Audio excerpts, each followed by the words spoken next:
Okay, y'all, where have we heard this one before? I didn't inhale. I didn't mean to get high. You see, I was just in the room and I got a contact high. Right.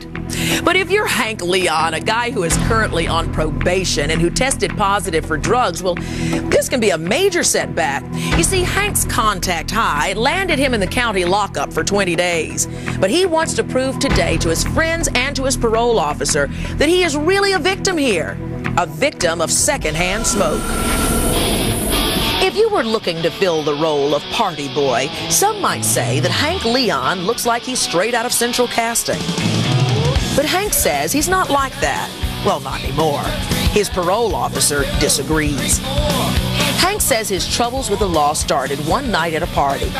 A fight broke out, and Hank tried to play the part of peacemaker.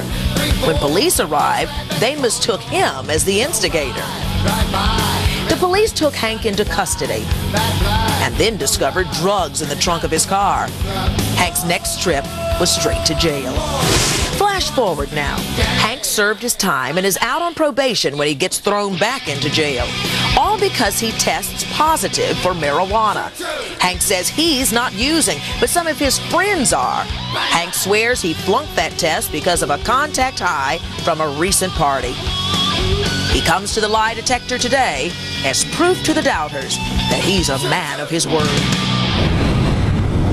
Hank, you come to us today claiming that you absolutely did not use any illegal drugs while on probation. Is that right? Yeah, absolutely not. First of all, I want to prove it to like my friends and family, that sort of thing, because you know it doesn't look that good when you're locked up again for 20 days. And second, I want to prove it to my parole officer that I wasn't doing it. And then third, I just want to prove it to myself.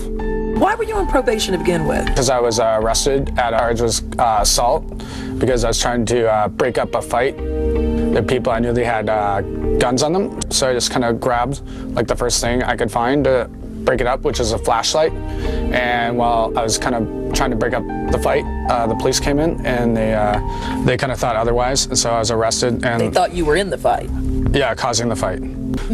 And here you were, having spent 8 months behind bars for the original offense. Now you get slapped with 20 more days. What was that like for you? It's like, you know, I've done my time and I'm trying to keep clean and be more spiritual. What's the worst part about being in jail? It's just like extremely boring, you know? It's just like... Gives you a lot of time to think. Yeah, a lot of time to think. And so what'd you think about? Well, I just thought about like reevaluating my life and, you know, getting into spirituality. What happens if you flunk this test today?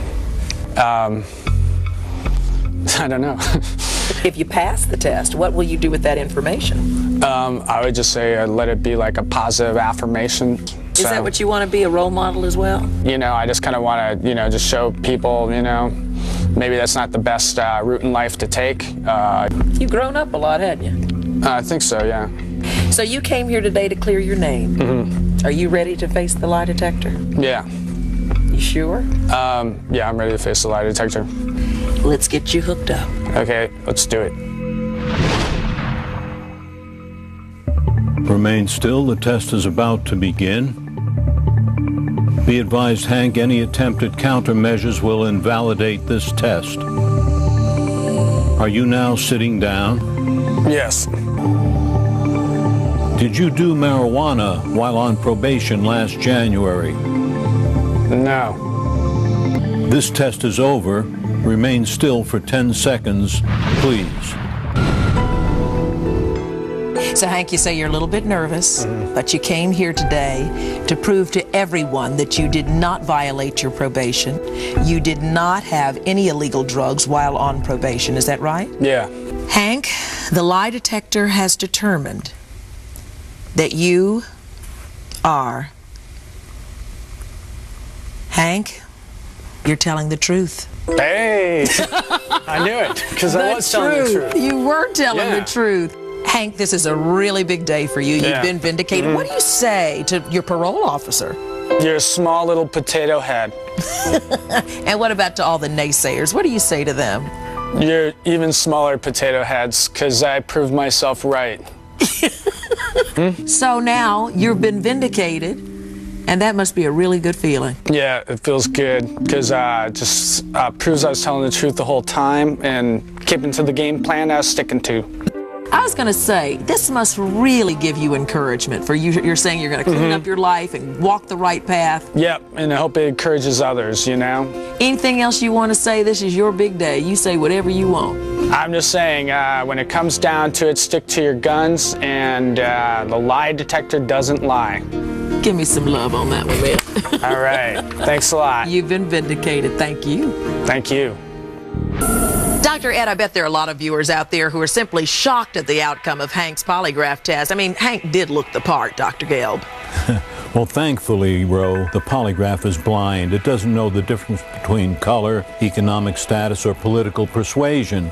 But thankfully, it does know the difference between truth and deception. I know Hank is very thankful right now, and we are going to send a copy of this show to Hank's probation officer just in hopes that it'll help clear his name, and we sure hope Hank continues making the good choices in his life that he's doing.